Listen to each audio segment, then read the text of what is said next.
Anda masih di News Pagi pemirsa. Tim SAR gabungan kembali menemukan satu jasad korban banjir bandang di Desa Ineri, Kabupaten Ngada, Nusa Tenggara Timur. Tim SAR masih terus mencari satu warga lain yang belum ditemukan.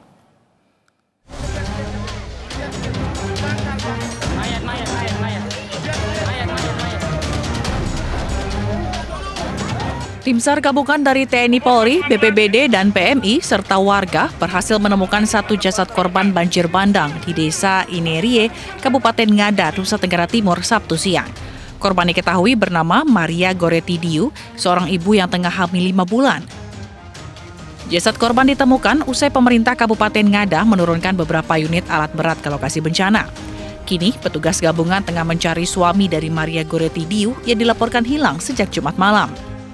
1925 Ngada dan Kapolres Ngada sudah ada di lapangan untuk secara langsung memimpin upaya pencarian terhadap korban yang saat ini tengah dilakukan dengan menggunakan beberapa peralatan berat yang ada di lapangan. Banjir bandang yang menerjang Desa Inerie menyebabkan 2 orang meninggal, 1 orang hilang, 26 warga mengungsi, dan 5 rumah hanyut. Pemkab Ngada mengimbau agar warga di wilayah kaki gunung api Inerie tetap waspada karena potensi hujan dan angin yang masih tinggi. Dari Ngada, Nusa Tenggara Timur, Joni Nurah, iNews melaporkan.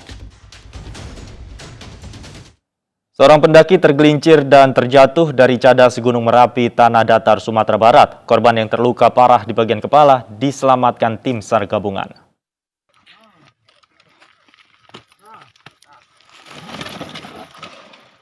Tim SAR gabungan mengevakuasi seorang pendaki gunung yang jatuh dari cadas Gunung Merapi, Kabupaten Tanah Datar, Sumatera Barat. Fajar, pendaki asal Padang ini jatuh usai terpeleset di rute yang licin akibat hujan deras. Proses evakuasi tergendala posisi korban yang tersangkut di dinding cadas.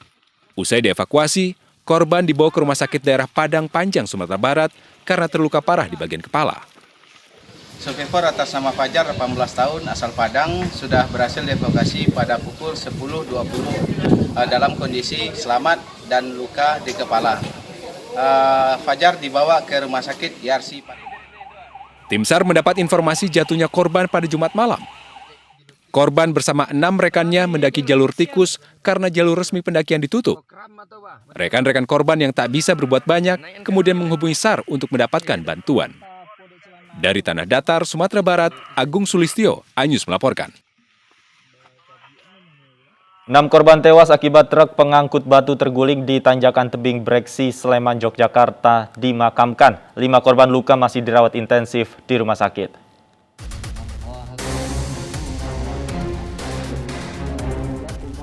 Salah satu korban kecelakaan tergulingnya truk pengangkut batu di Tanjakan Tebing Breksi, Prambanan, Sleman, Yogyakarta disemayamkan di rumah duka di Daraman, Sri Mantani, Piungan, Bantul, Yogyakarta. Kerabat dan rekan korban berdatangan ke rumah duka untuk ikut berbelasungkawa.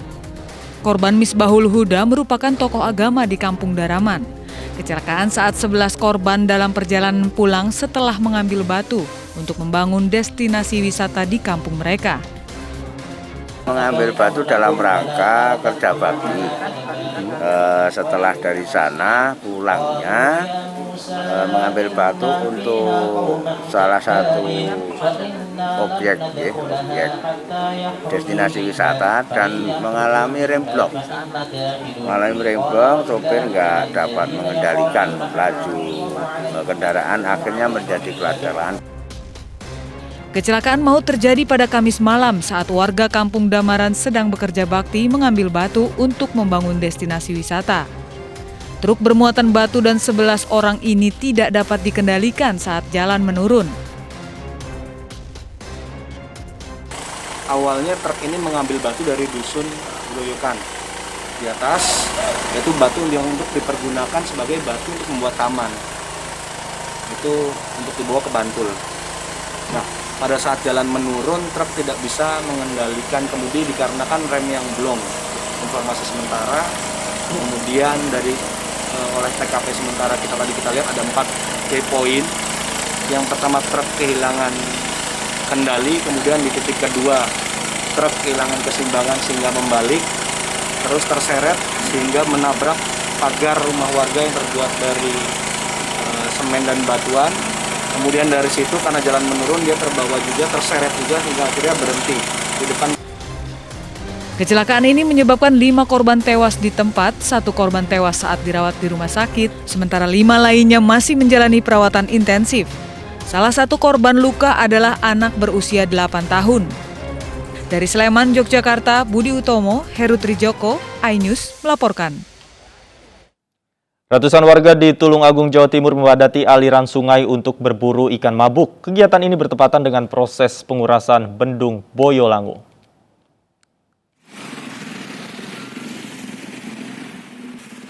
Memanfaatkan momen pengurusan air bendungan, ratusan warga berbondong-bondong mendatangi Bendung Boyolangu, Tulungagung, Jawa Timur, Sabtu pagi. Dengan menggunakan berbagai alat tangkap ikan tradisional, ratusan warga menyisir aliran sungai pembuangan tersebut untuk berburu ikan yang mabuk karena terbawa arus. Setiap kali dilakukan proses pengurasan, warga selalu datang untuk mencari ikan. Masyarakat biasa menyebut kegiatan ini dengan sebutan peladu. Sering mas, tiap tahun kan biasanya jam sini Boyolangu selalu dibuka, di peladu. Ini nanti rencananya mau dikonsumsi sendiri atau dijual mas? Dikonsumsi sendiri mas, dihitung-hitung buat lauk. Proses pengurasan bendungan ini merupakan agenda rutin setiap tahun. Di masa pandemi COVID-19 kali ini, petugas melakukan pengurasan di luar jadwal biasa, agar masyarakat yang datang tidak terlalu banyak.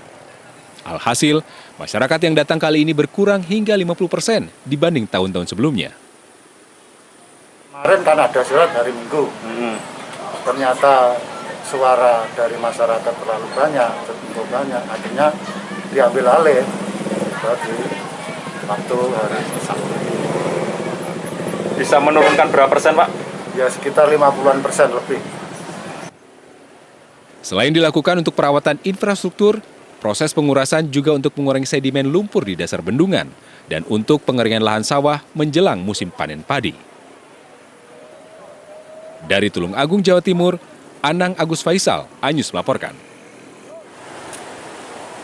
Usai mengkonsumsi makanan dari acara keagamaan, puluhan warga di Karawang, Jawa Barat mengalami keracunan. Para korban langsung dilarikan ke puskesmas untuk mendapatkan perawatan medis.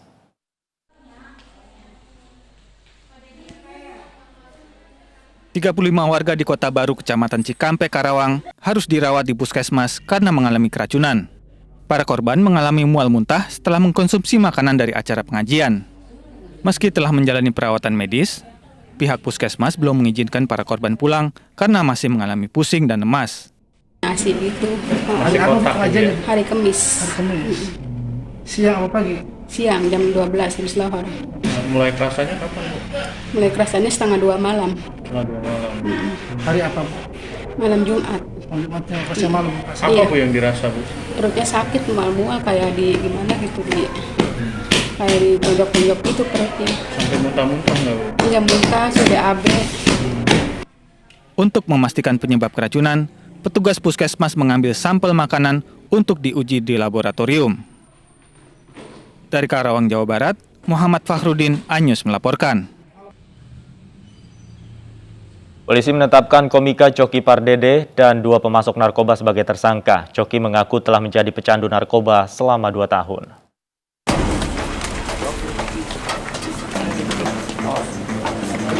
Polres Metro Tangerang Kota menetapkan komika Coki alias Reza Pardede sebagai tersangka kasus narkoba. Coki ditetapkan tersangka sebagai pemakai bersama 2 pemasok narkoba lainnya, yakni perempuan berinisial WL sebagai pengedar serta R sebagai bandar. Polisi juga mengamankan barang bukti yakni sebanyak 11 gram sabu. Komika yang terkenal dengan dark jokes-nya ini mengaku sudah 2 tahun mengkonsumsi sabu dengan cara menggunakan jarum suntik. Hasil pemeriksaan awal, memang RP adalah pengguna, kurang lebih 2 tahun mengenal saudara W, dan selama ini memang saudara RP ini setiap mau menggunakan barang haram ini, itu mintanya kepada saudara W, membeli melalui saudara W. Ya. Nah, inilah yang kemudian kita dalami lagi untuk bisa mengetahui, karena WL sendiri ini adalah kurir. Polisi terus mengembangkan kasus narkoba ini, termasuk dugaan peredaran ke kalangan artis. Sebelumnya Coki Pardede ditangkap Satres Narkoba Polresto Tangerang Kota di kediamannya di Pagedangan, Tangerang, Banten pada Rabu malam lalu. Coki panik karena baru saja bangun dari tidurnya dan tak bisa mengelak. Dari Tangerang, Banten, Sukron, iNews melaporkan. Usai penggerbegan rumah mewah yang menjadi laboratorium narkoba di Karawaci, Tangerang, Banten, polisi masih mengembangkan kasus tersebut. Polisi kemudian menggeledah apartemen di kawasan Cikini dan menemukan 1 koper berisi sabu.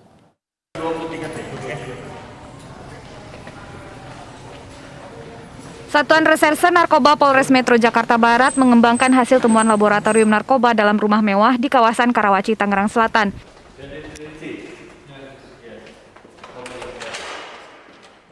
Dari pengembangan ini, polisi menggeledah sebuah apartemen di kawasan Cikini, Jakarta Pusat dan menggeledah kamar yang diketahui milik warga negara asing asal Iran.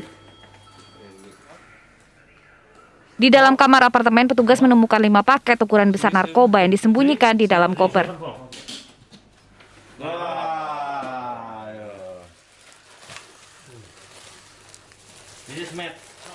Polisi menyatakan penemuan 5 paket besar narkoba jenis sabu di salah satu apartemen kawasan Cikini, Jakarta Pusat masih terkait dengan pengembangan laboratorium narkoba di Karawaci, Tangerang Selatan.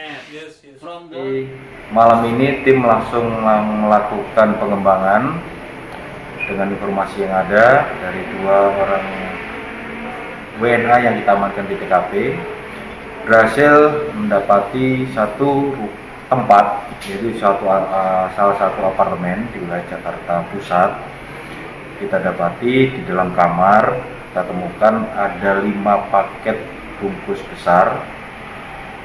Dalamnya masih kita pastikan lagi, namun kita duga bahwa itu adalah narkotika jenis sabu. Polisi membawa barang bukti 5 paket besar sabu ini ke Polres Jakarta Barat untuk penyelidikan. Dari Jakarta, Miftahul Gani, iNews melaporkan. Kedapatan membawa narkoba jenis ganja, seorang mahasiswa ditangkap petugas polisi lalu lintas. Mahasiswa tersebut ditangkap setelah menerobos lampu merah dan menabrak suami istri yang membawa balita.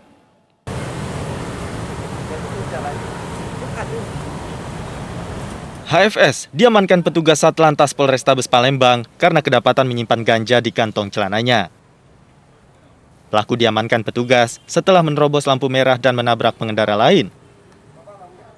Usai menabrak, keduanya berusaha kabur, namun HFS berhasil dipegang korban dan diamankan petugas di Pos Lantas Kemuning, Palembang. Saat dimintai keterangan, gerak-gerik HFS mencurigakan sehingga petugas melakukan penggeledahan dan menemukan ganja di saku celana. Sementara korban pasangan suami istri dan anak balitanya mengalami luka lecet di wajah dan kaki. Hah? Salah ambil. Iya. Salah ambil gimana? Aku kira rokok biasa. Ya, itu memang kotak rokok punya kita. Bukan punya kita, kotak rokok punya kawan juga. Ya. Jadi bisa kecelakaan gimana nih? Tadi kita nggak pakai helm. Kecelakaan, yang pengemudi yang satu tadi melarikan diri. Sementara yang dibonceng jatuh, terus kami amankan. Begitu kami amankan, kami bawa ke pos, kami periksa, kami geledah, ternyata ada ganja. Pelaku kemudian diserahkan ke Polrestabes Palembang untuk dilakukan pemeriksaan, sedangkan insiden tabrakan ditangani unit Laka Lantas Polrestabes Palembang. Dari Palembang, Sumatera Selatan, Firdaus, iNews melaporkan. Seorang bocah 6 tahun di Goa, Sulawesi Selatan nyaris buta akibat dianiaya orang tuanya sendiri. Ironisnya penganiayaan dilakukan atas alasan ritual pesugihan.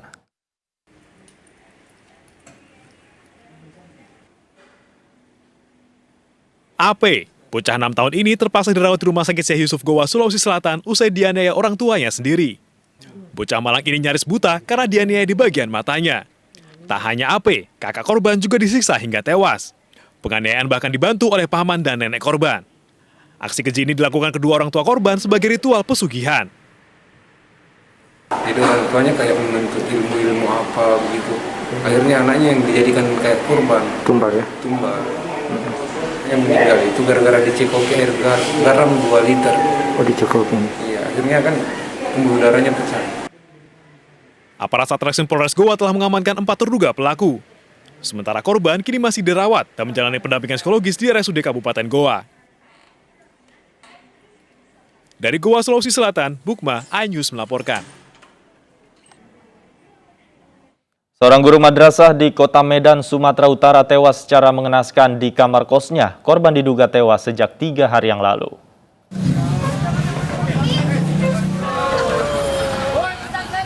Tewasnya guru madrasah yang diduga korban pembunuhan ini diketahui setelah beberapa teman korban datang ke kontrakan.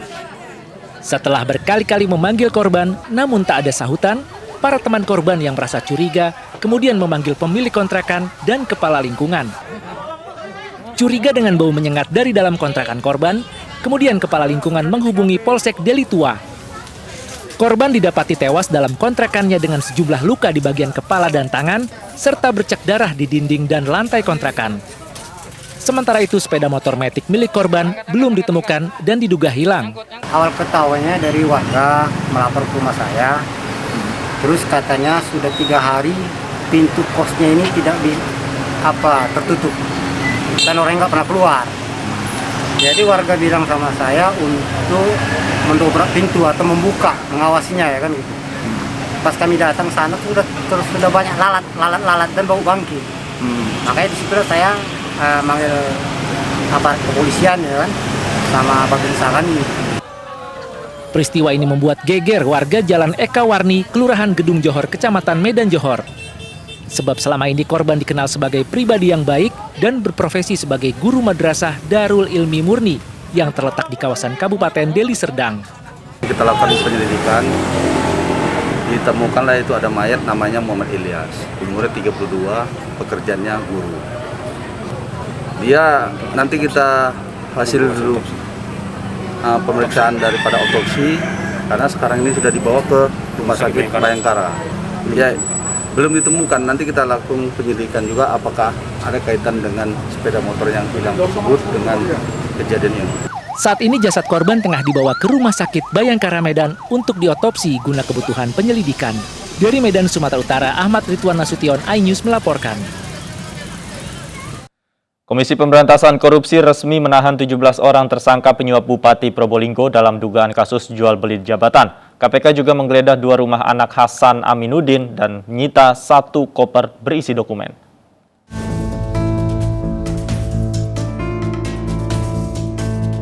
KPK secara resmi menahan 17 orang tersangka dalam kasus dugaan jual beli jabatan yang melibatkan Bupati Probolinggo, Jawa Timur, Puput Tantrianasari, Sabtu sore. 17 orang tersangka pemberi suap Bupati Probolinggo ditahan selama 20 hari ke depan, mulai 4 hingga 23 September 2021 setelah diperiksa pada Sabtu pagi di Gedung Merah Putih KPK. Selain menetapkan 17 orang tersangka, penyidik juga mengamankan 5 koper hasil penggeledahan yang diduga berisi dokumen-dokumen yang disita dari rumah pribadi Bupati Probolinggo, Puput Tantriana. Untuk mendapatkan jabatan selaku pejabat kepala desa di wilayah Kecamatan Paiton, MR telah pula mengumpulkan sejumlah uang dari para ASN hingga berjumlah Rp112.500.000 untuk diserahkan kepada PTS melalui HA. KPK sangat menyesalkan terjadinya jual beli jabatan di tingkat desa yang dilakukan secara massal seperti ini. Pejabat yang menyuap untuk mendapatkan jabatan pasti tidak dapat melaksanakan tugasnya dengan penuh integritas. Sebelumnya, KPK telah menetapkan 22 tersangka dalam kasus dugaan suap jual beli jabatan di Kabupaten Probolinggo. 5 diantaranya termasuk Bupati Probolinggo dan suaminya yang telah ditahan untuk 20 hari pertama sejak 31 Agustus lalu. Dalam operasi tangkap tangan terhadap Bupati Probolinggo ini, KPK menyita barang bukti berupa uang tunai sebesar Rp240 juta dan proposal usulan nama untuk menjadi pejabat kepala desa.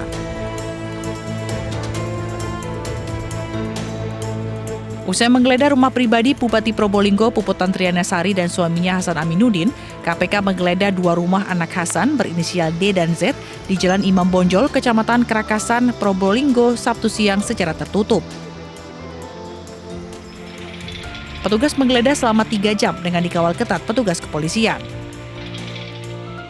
Dari penggeledahan 2 rumah ini, KPK berhasil menyita 1 koper yang kemudian dibawa anggota Sabara Polres Probolinggo.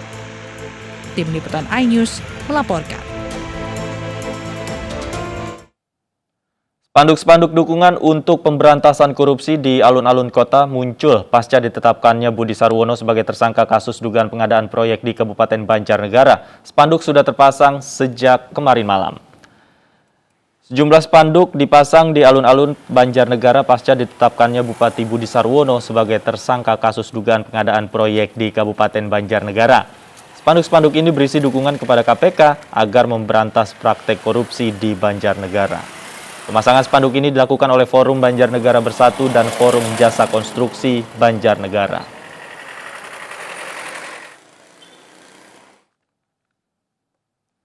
Sementara itu, pemirsa, Bupati Banjarnegara Budi Sarwono ditetapkan sebagai tersangka dalam dugaan korupsi pengadaan proyek di Kabupaten Banjarnegara. Untuk kepentingan penyidikan, KPK menahan Bupati Banjarnegara 20 hari ke depan sejak 3 September 2021.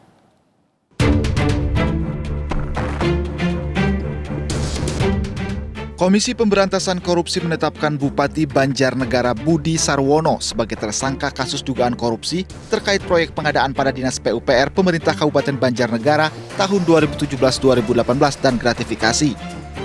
Selain itu, KPK juga menetapkan satu tersangka berinisial KA selaku pihak swasta dan juga selaku tim sukses dari BS saat mengikuti pemilihan kepala daerah. Menurut KPK, Bupati Banjarnegara diduga telah menerima komitmen fee atas berbagai infrastruktur di Banjarnegara sekitar 2,1 miliar rupiah. Setelah KPK melakukan penyelidikan, maka kita tentu menemukan adanya bukti permulaan cukup dan kita tingkatkan melakukan penyidikan. Dan malam hari ini kita sampaikan pada rekan-rekan bahwa hasil kerja keras tersebut menetapkan 2 orang tersangka, antara lain atas nama BS, yaitu Bupati Kabupaten Banjarnegara, periode 2017-2022. Dan tersangka kedua adalah KA, pihak swasta. Para tersangka diduga melanggar pasal 12 huruf I serta pasal 12B Undang-Undang Pemberantasan Tindak Pidana Korupsi. Kedua tersangka ditahan selama 20 hari ke depan dimulai sejak 3 September 2021. Budi ditahan di Rutan Kafling C1, sementara KA ditahan di Rutan KPK Pomdam Jaya Guntur.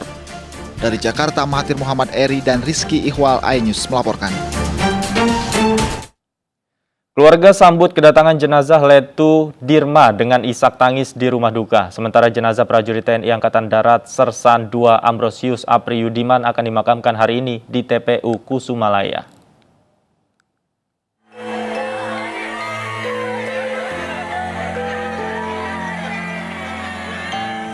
Isak tangis histeris mewarnai kedatangan jenazah Letu CHB Dirma di kampung halamannya di Desa Mandala, Kecamatan Wara, Kabupaten Bima, Nusa Tenggara Barat, Sabtu siang. Letu CHB Dirma gugur dalam tugasnya setelah baku tembak di pos Koramil Kisor di Kampung Kisor, Distrik Aifat Selatan Maibrat, Provinsi Jayapura. Tiba di kampung halaman, jenazah langsung disalatkan dan dilaksanakan upacara penyerahan jenazah untuk dimakamkan secara militer di tempat pemakaman umum Desa Mandala. Memberikan yang terbaik, mulai dari upacara penyambutan di bandara, kemudian penerimaan, dilanjutkan penyerahan dan menyolatkan almarhum, sampai dengan pemakaman siang hari ini secara militer. Alhamdulillah berjalan dengan baik dan lancar. Semua berkat kerjasama, baik TNI, Polri, pemerintah daerah, dan seluruh masyarakat Bima yang luar biasa, yang antusias, dan heroik menyambut kedatangan pahlawannya kembali ke kampungnya.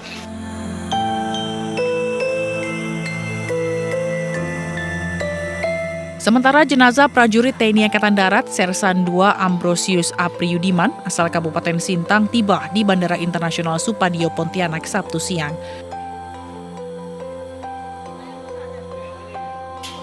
Menggunakan pesawat Lion Air, jenazah langsung diserah terimakan kepada personil TNI Angkatan Darat dari Kodim 1207 dan polisi militer dan langsung dipindahkan ke mobil ambulans. Jenazah akan diantar menuju Kabupaten Sintang menggunakan jalur darat dengan waktu tempuh 7 jam. Dari Pontianak untuk kedudukan jenazah sudah ambisius dengan lancar. Jadi nanti dari tim kami langsung mendampingi sampai ke Kodim Sintang untuk melakukan upacara pengamanan. Almarhum akan dimakamkan Minggu 5 September 2021 di Taman Makam Pahlawan Kusumalaya, Kabupaten Sintang, Kalimantan Barat. Tim Liputan iNews melaporkan. Penyelidik Polres Sorong Selatan masih memeriksa 2 terduga pelaku penyerangan pos Koramil Kisor, Maibrat, Papua Barat. TNI Polri juga masih memburu kelompok bersenjata yang menyerang pos Koramil Kisor.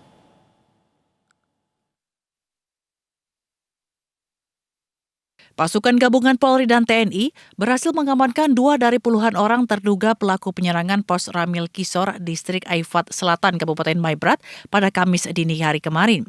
Penyerangan menewaskan 4 prajurit TNI Angkatan Darat dan melukai 2 prajurit lainnya. Selain mengamankan 2 terduga pelaku, seorang saksi kunci dalam peristiwa penembakan juga sudah diamankan.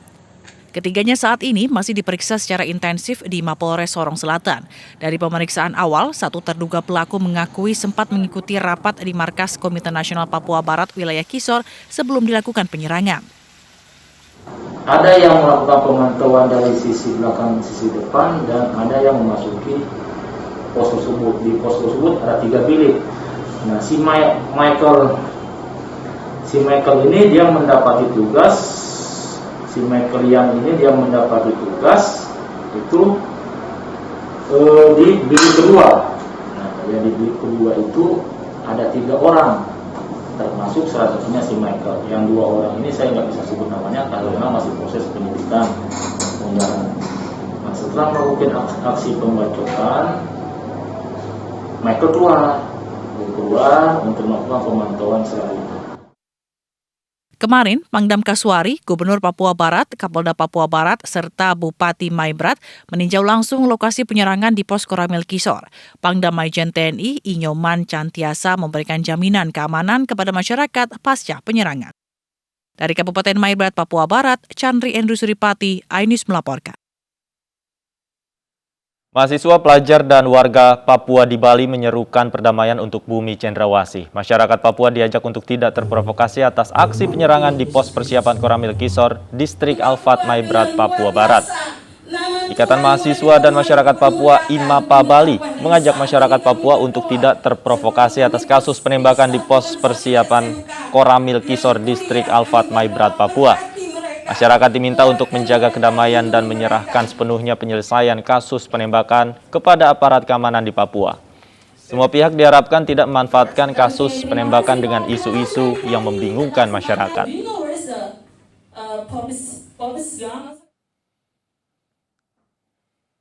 Menjaga kebersamaan dan juga kekeluargaan kita dan menjaga keamanan dan tidak terlibat hal-hal yang negatif. IMAPA Gathering ini adalah bagaimana kita bisa memberikan motivasi.